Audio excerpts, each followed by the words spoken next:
If you've been following along in this video series, I've been talking about 3 pillars to great usability testing. In this video, I want to talk about the importance of having a skilled facilitator.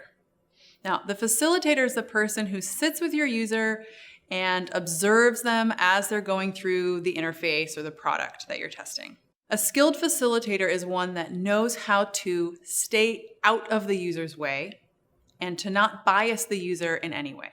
So what I mean by that is that the facilitator is only talking as much as needed. We're essentially letting the user do the work, the user is concentrating on the task, and the facilitator is there to be a neutral presence and only ask questions that probe here and there occasionally to get the user to articulate a little bit more about what they may have said or experienced or what might have just happened. It's really important that the facilitator not bias the user in any way, and it's so easy to do.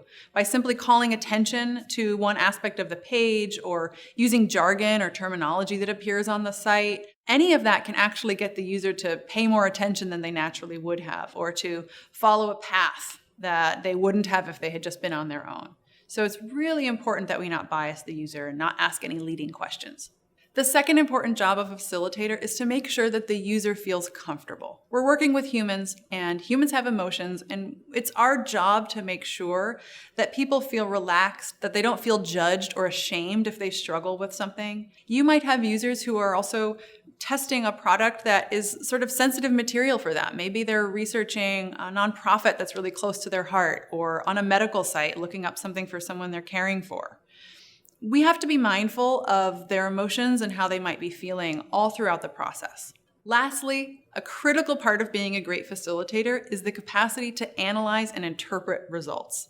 We can't rely just on what the user has said. We can't only rely on user quotes, though they are helpful. We have to be able to interpret their actions. Sometimes what people say and do are complete opposites, but it's important for a facilitator to be able to observe and see, how far are they scrolling down? Where are they swiping? What are they tapping multiple times because they can't reach that target? And we need to have a facilitator who can take those results from one user, combine it with many other users that are in the test, and group those into themes and insights and possible future research questions. As you're building your usability testing practice, keep these pillars in mind. Recruit typical users, write appropriate tasks, and use a skilled facilitator.